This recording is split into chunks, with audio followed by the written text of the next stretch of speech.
Bom, como vocês podem ver, eu não sou Christian. Tenho a honra de ter sido convidada para estar aqui no Falando Nisso, que eu sempre assisto e estar desse lado é muito curioso. Então é um prazer estar e tentar estar à altura aí do espaço que é consagrado, famoso, cheio de seguidores, né? E eu estou aqui me metendo a responder algumas questões a convite, direcionadas para o Christian, né? A primeira questão é do Rubem Rodrigues. Ele pergunta o seguinte: professor, fale sobre o aborto e o nascimento do eu segundo a psicanálise. Quer dizer, quando a vida acontece, um bebê já é um sujeito em algum momento ainda antes do parto? A Juliana Dutra pergunta para o Christian o que a psicanálise tem a dizer sobre o aborto, seus significados e sua criminalização. Conrado Machado pergunta: Christian, você pode falar sobre o episódio da menina de 10 anos que fez um aborto e foi perseguida pela canalha da direita? Talvez fazendo uma relação com o Seminário 7, em particular do momento do amor ao próximo? Obrigado. Alda Júlia Elesbão. Olá, você poderia falar sobre o aborto? Bianca Ferreira Rodrigues. Ótimo vídeo, professor. Tive a oportunidade de ouvir uma contribuição sua para o podcast Mamilos com o tema do aborto. Gostaria que você falasse um pouco mais sobre o tema. Bom, falar do aborto é falar sobre algo que acontece no corpo de alguém. No caso do aborto, pessoas nascidas com útero. E aí eu vou incluir aqui homens trans, mulheres ou qualquer denominação que o sujeito queira se dar, mas isso só acontece em pessoas nascidas com útero. Então, você está falando de uma experiência corporal, algo que afeta diretamente o sujeito. Por quê? Porque a gente se constitui enquanto sujeito para a psicanálise na relação com este corpo. Tá? Nós nascemos, nós temos uma experiência direta, não mediada com o corpo, mas esse é um tempo mítico. Porque a partir do momento que a gente se reconhece como sujeito, reconhece que tem um corpo, a gente já estabelece uma relação com o corpo, ou seja, ela já é mediada, não é direta. Então, se a gente fosse pensar, assim, tentando imaginar uma experiência direta com o corpo, seria aquilo que a gente busca experimentar usando remédios psicodélicos, substâncias, drogas que poderiam dar uma sensação de expansão do corpo até perder todos as bordas. Mas mesmo isso não é verdade, porque na hora que você pode se remeter a essa experiência, você já é alguém que fala de uma experiência. Então, essa duplicação na qual se funda ali o consciente e o inconsciente, em que o eu fala de si mesmo, a gente já tem dois, a gente já tem uma divisão subjetiva. Então, o corpo passa a ser um objeto também para ser pensado e vivido pelo consciente e pelo inconsciente. A gente tem uma outra relação com o corpo. O Freud vai dizer que o eu é uma superfície corporal, ou seja, porque na constituição do eu, o que se estabelece exatamente é uma relação com essa experiência do corpo, que até então era uma experiência difusa, pulsional, que você tinha ali na troca com o cuidador, as marcas, né, dessa troca, as marcas da pulsionalidade no corpo, das zonas erógenas. Chega um certo momento que a criança, que vocês já viram no vídeo maravilhoso do Christian também, sobre o estádio do espelho, no qual o sujeito cria, a partir de si mesmo, uma visão de si de completude, né? A imagem toma a frente e eu sou essa imagem, negando, alienando, né? Tudo que da gente não é exatamente completo, tudo aquilo que sobra, o que vai se tornando estranho em nós mesmos. Então a gente vai negando a nossa experiência totalmente parcializada, né? E vai tendo uma ideia de uma completude, eu sou isso. Esta imagem é uma imagem que vai ser transformada conforme a experiência com o corpo for sendo modificada. Então você envelhece, você engorda, você perde um braço, você perde um dente, você fica careco, você vai se transformando, você cresce, você deixa de ser bebê. Todas essas transformações, elas vão dando trabalho para o aparelho psíquico, elas vão dando trabalho para a consciência tentar elaborar e correr atrás dessa transformação e tentar fazer alguma coisa com isso, mais ou menos traumática. Então tem sempre algo do corpo que escapa, sempre algo que dá trabalho para a gente elaborar, tá? Agora você imagina, a pessoa nascida com útero, ela já tem uma experiência diferente da pessoa que não, a pessoa que é nascida com pênis, vamos dizer. Que experiência é essa? Não sabemos. A gente sabe que para aquele sujeito foi ofertado um grupo aí de fenômenos que para outros não, mas cada um na sua singularidade vai se haver com essa particularidade, tá? Agora, pessoas nascidas com útero vão ter essa invasão do esperma no corpo, né? Essa entrada, das mais diferentes formas. Pode ser consentido, pode ser não consentido. Mesmo quando a concepção é consentida, ela é uma experiência de invasão, uma experiência de algo estranho no corpo, algo que vai se transformando, que vai tomando uma dimensão e vai afetando essa relação do eu com a experiência corporal e vai trazendo, vai produzindo aí uma série de respostas inconscientes e conscientes para esse fenômeno que a gente chama de perinatalidade. A gente sabe que a experiência da concepção não tem uma relação direta com a experiência do desejo de ter filho, né? Uma pessoa pode não conceber e adotar uma criança, uma pessoa pode conceber e entregar em adoção, uma pessoa pode desejar muito ter filho, conceber e se sentir completamente atravessada por o que muitas pessoas dizem, está com alien na barriga, vai explodir, podem se descobrir incapazes de sustentar isso psiquicamente, uma pessoa pode surtar, tem vários desdobramentos aí. Eu gosto de dizer que a experiência perinatal ela é um excesso para o psiquismo e ela põe à prova o psiquismo. Então, por exemplo, essa mesa aqui a gente acha, ela é bem sólida, né?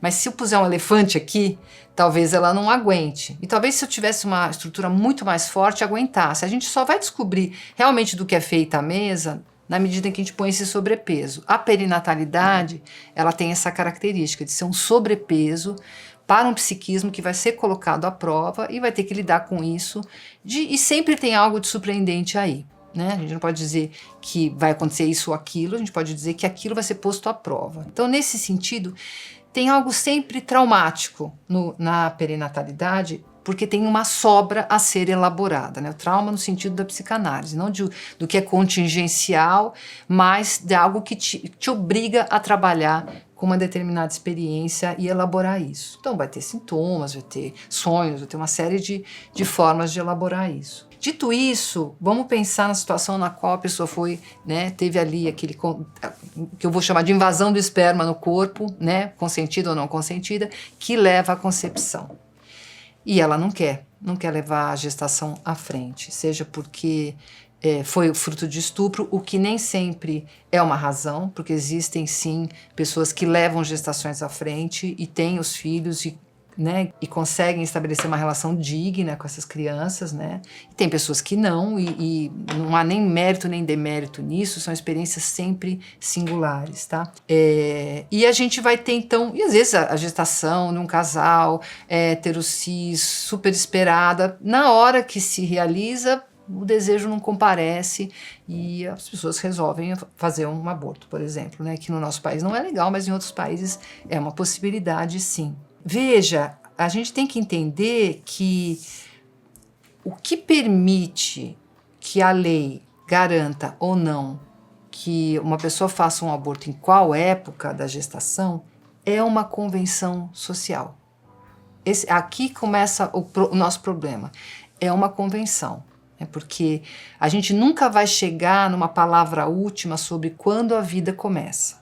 Não vamos chegar. Porque para a religião, por exemplo, pode começar no encontro do óvulo com o esperma e acabou. E isso é uma crença e isso vai seguir. Então, eu entendo que uma pessoa religiosa seja contra qualquer forma de aborto se ela entender que ali tem uma criança. Então, por que ele deixaria, no caso de estupro, no caso de risco de vida ou morte, porque você está tendo que escolher entre a mãe e essa criança? É uma forma de ver, é uma convenção. Você vai ter ali a medicina tentando dizer em que momento que algo poderia ser reconhecido como realmente a viabilidade da vida, ou algum reconhecimento de uma existência, que a partir daqueles meses, aí tem ali algo que a biologia reconhece como um ser humano. Para a psicanálise já a conversa é outra. A psicanálise está preocupada com aquilo que se estabelece como o sujeito. O sujeito aqui, não no uso comum da palavra, mas o sujeito do inconsciente, ou seja, exatamente aquele momento no qual, a partir de determinadas condições dos cuidadores do ambiente que foi criado para o bebê e do bebê respondendo a isso com suas competências, é aquele momento no qual a subjetividade se estabelece no sentido de um inconsciente se forma junto com a consciência e o sujeito do inconsciente se estabelece, se constitui ali, que é a palavra que a gente usa. Então, ali, algo que acontece só extraútero, só na relação, a depender da relação com os cuidadores, que pode emergir esse sujeito que vai, a partir de um determinado momento, se reconhecer como um eu, se alienar ao desejo dos pais e numa relação dialética com alienação e separação, né? Então, alienando o desejo do outro, que serve como gancho para a gente se constituir, mas também se separando ali, resistindo a esse desejo do outro, né? Então, para nós, o que está em jogo aqui é que o sujeito se estabelece depois do nascimento. Então, o parto é um evento de quem tem útero, né? Da pessoa que tem útero, e quem nasce é o bebê, né? Parto diz respeito a quem tem útero e pariu, e nascimento diz respeito ao bebê. Quando nasce o sujeito, é uma questão. Por exemplo, se a gente for pensar nos povos nativos brasileiros, mas muitos outros, a gente vai ter grupos no qual se pensa os interditos da vida. O nascimento biológico do corpo ainda não é o nascimento do cidadão ali, né, do bebê, e só posteriori é que ele vai ser considerado nascido. Isso permite, por exemplo, que nesses grupos o bebê seja eliminado, seja interditada a vida dele, porque ali, né, tem uma situação na qual um bebê não pode nascer muito perto do outro, porque depende da amamentação, e se nasce o segundo muito próximo, você vai ter o risco para toda a prole.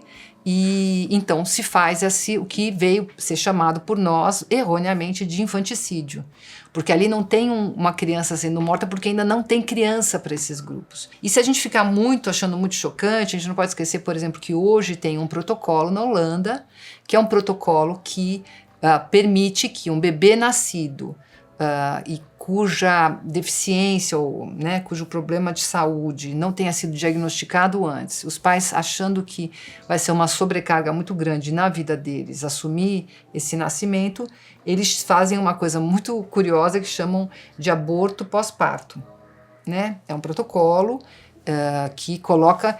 O que coloca em jogo? Coloca em jogo a nossa questão de que se trata de uma convenção, por isso que a gente nunca vai chegar na palavra final aqui.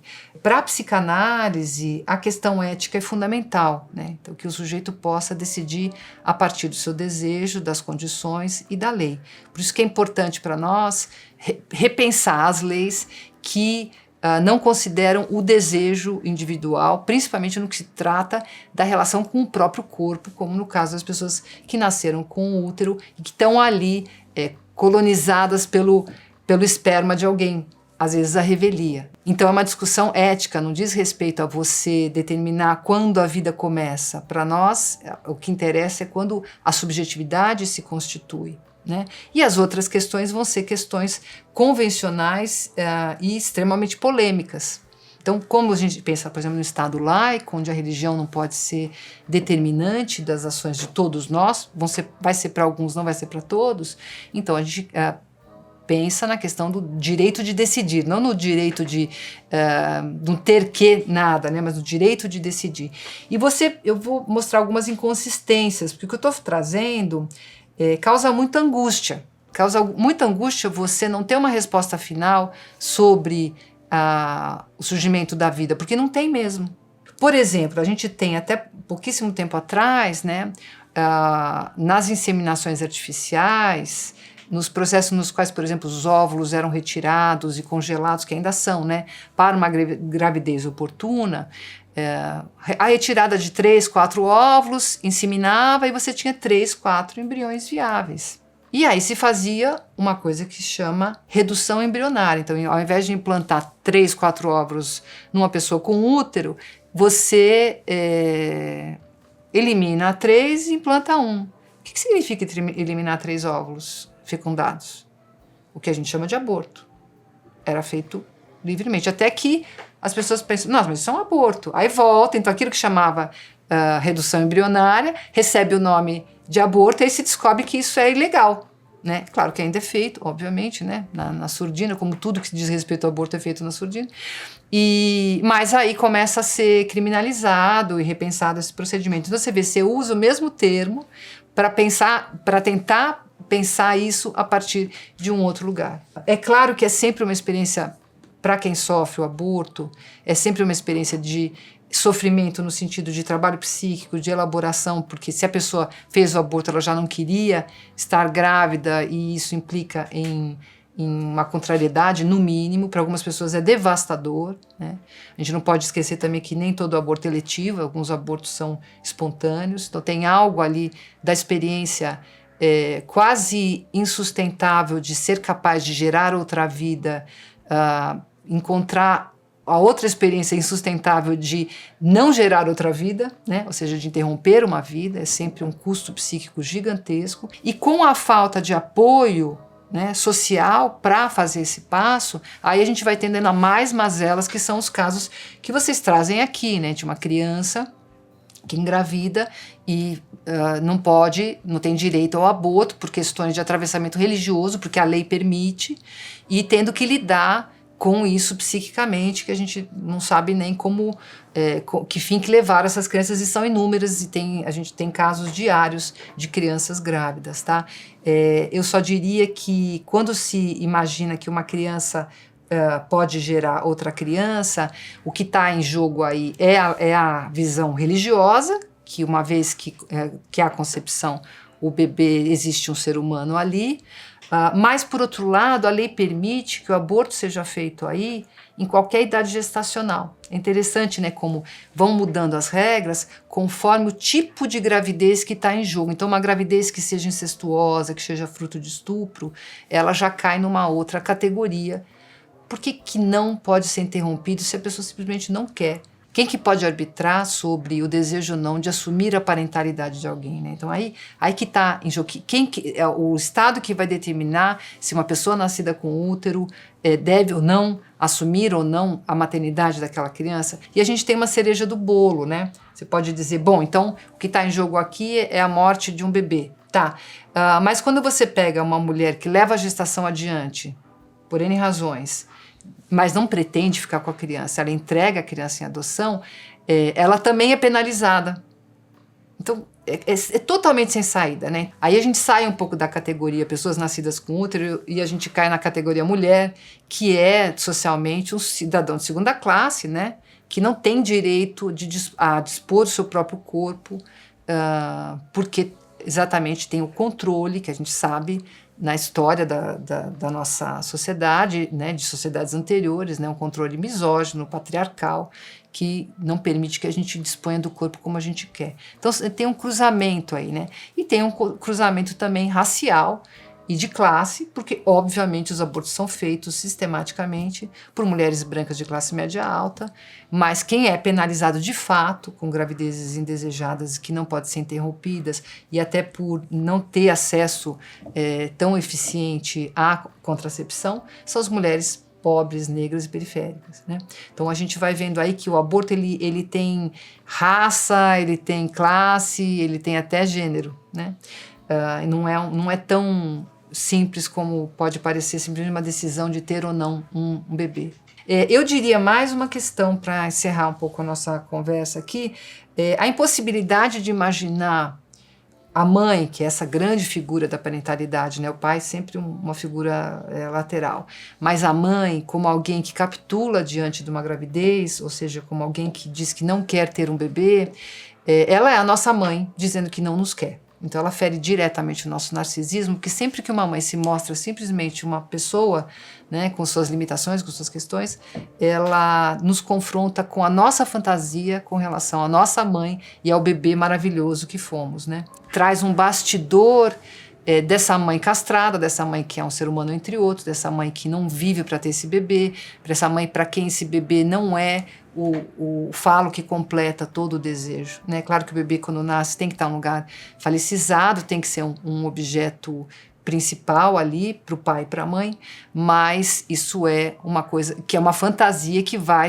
ter a sua derrocada, vai ter o seu luto tanto para os pais quanto para o bebê oportunamente quando ele cair do lugar de Sua Majestade o bebê. Então a gente está falando da impossibilidade de imaginar que uma mãe seja uma pessoa que deseje algo além de uma gravidez e saia aí e deseje abortar, em qualquer circunstância. Então eu não sei se eu expliquei, eu acho que eu tentei mapear a complexidade do tema, o tiroteio que é esse tema e como a gente tem que pensar ele a partir de todo esse espectro, senão a gente repete os mesmos erros. Para trabalhar essas questões, eu recomendo a coleção que eu organizei junto com a Thais Garrafa e com a Daniela Tepperman, que se chama Parentalidade e Psicanálise, tem 5 volumes, tá? E aqui a gente trabalha esses temas que eu tentei trazer um pouco aqui. Tá? Para quem se interessa.